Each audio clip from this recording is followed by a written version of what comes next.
Well, hello, hello, hello. I hope you all had an amazing, amazing holiday. Welcome back into the groove of the week. Hey, hey, I'm live at 5. Hey, I'm live at 5. Hey, I'm live at 5. Hey, I'm live at 5. Come on inside of the StreamYard room. Yep, it's your girl, Denise Merriweather here. And look, this conversation that God can still do more with less. Like, God can really still do more with less. While I'm reminded, because I'm just battling so hard, I'm not really battling, I've already decided, right, that the Live at Fives are going to stop at the end of June. On June the 28th, it will be the last Live at Five. And I'm conflicted because of how long I've been going live, right? I started going live back in maybe 2014. I wasn't going live. I was recording and uploading videos maybe back in 2014, 2015. And now it's just time to do something else, do something different, and it's okay. But before we get into this conversation about God being able to do more with less, let me introduce myself. My name is Denise Merriweather. I am the CEO and founder of Queen Panua's Jumpstart Program. It is the number one training environment for women in the world looking to leverage their knowledge, ignite their passion, build a highly profitable business. How do you do that?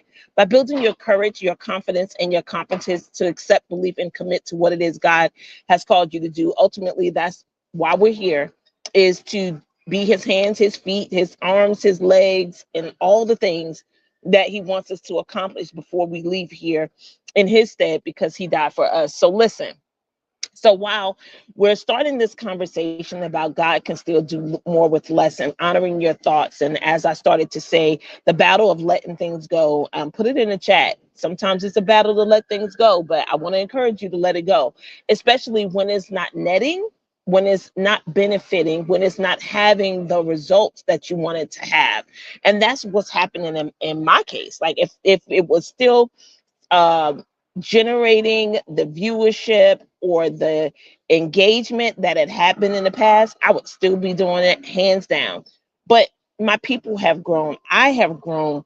They need different things. I need different things. I want different things. And I'm creating different things. So while I may be ending this in June, I am opening myself up to be available to the people that I'll be coaching to start an executive coaching team that will help us serve a paid group. And that's what I really want. I want a paid group. And in order for me to do that, I have to train coaches.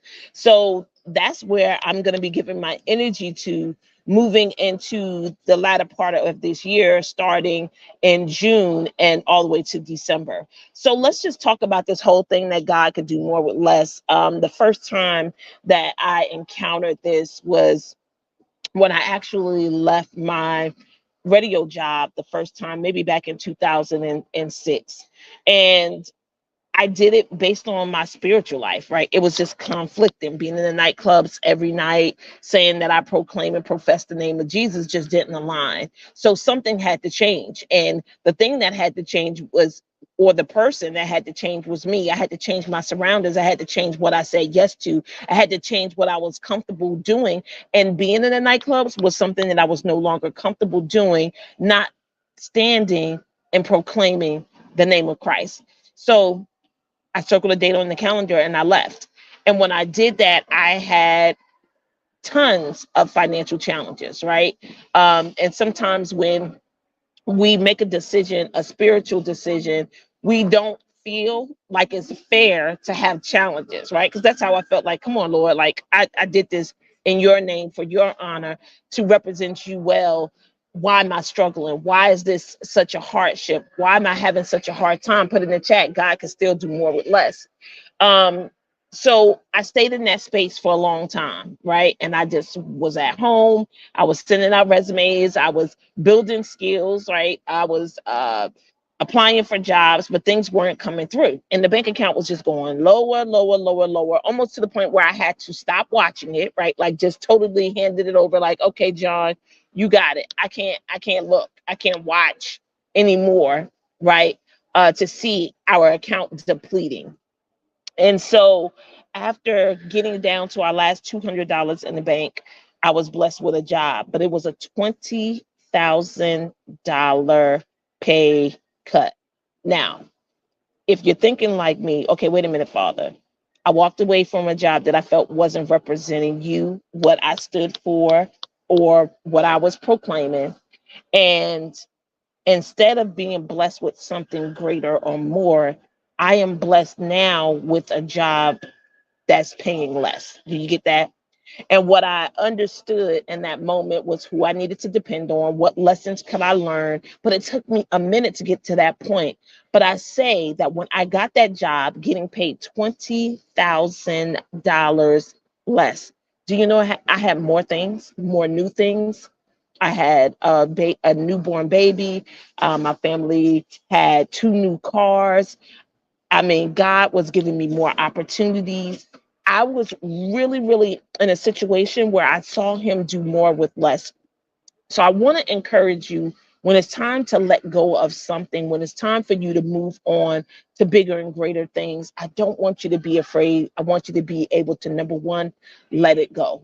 Just let it go, release it. Know that there's something greater and better coming your way.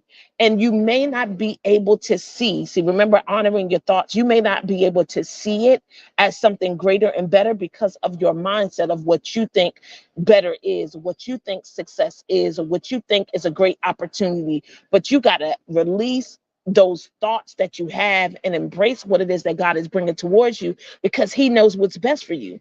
And this is when these things, the scriptures, the mantras, the things that you believe, this is how you start walking it out. Like actually saying it and staying in a place of gratitude, actually implementing what it is that you're saying that you believe, right? So in order for me to be able to have that belief, I had to believe that God had me where he wanted me to be. And it was okay that I let the things go.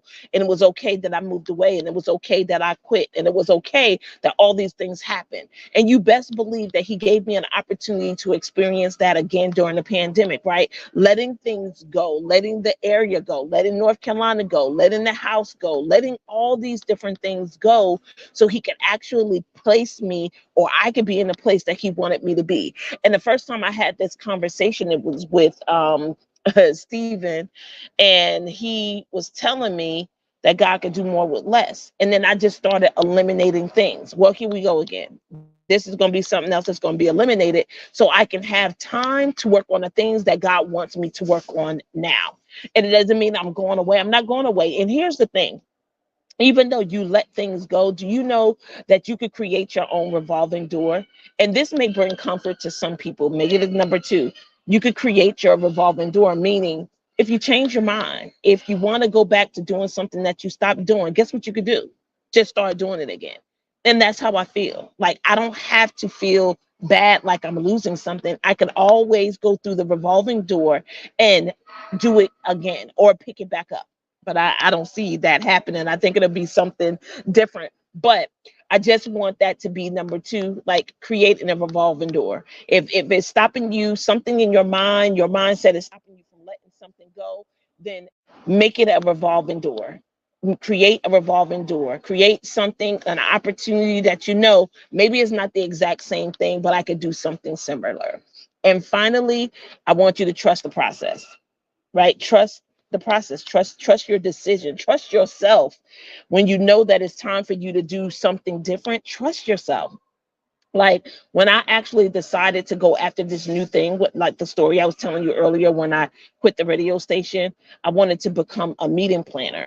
I went to an event out in Vegas and I was like, this is my next thing. But in order for me to have the next thing, I had to develop skills. I had to have an opportunity. I had to do research. I had to find a company. Like there was a lot of work involved, but it stretched me and it prepared me when I came back to the radio station, right? The skill set that I had was better. The way that I organized was better. The thoughts that I had was better. So just trust the process. It doesn't mean it's not going to be hard. It doesn't mean that you're not going to have things that you consider setback. But if you trust the process, that God can do more with less and allow him to show you how he can increase you, how you can have more success, how you can have more impact with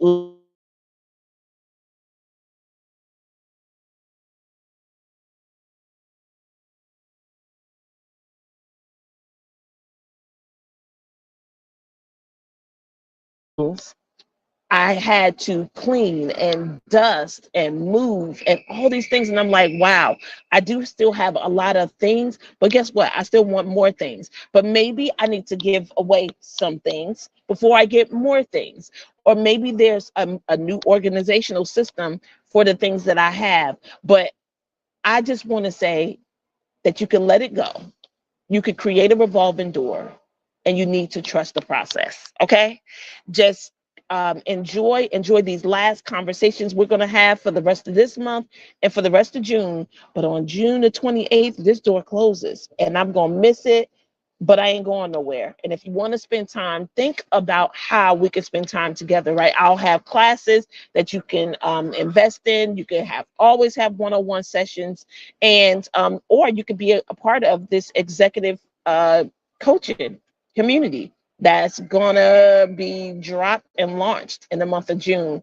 And then the paid group, if you just want content, you want help around your finances, your health, your emotional state, your performance, then you'll come into that paid group starting in January. All right. So look, always looking forward to serving you. Make sure you share this video. Follow me on all the platforms, right? And I look forward to serving you. See you on Friday. Hey, I'm live at 5.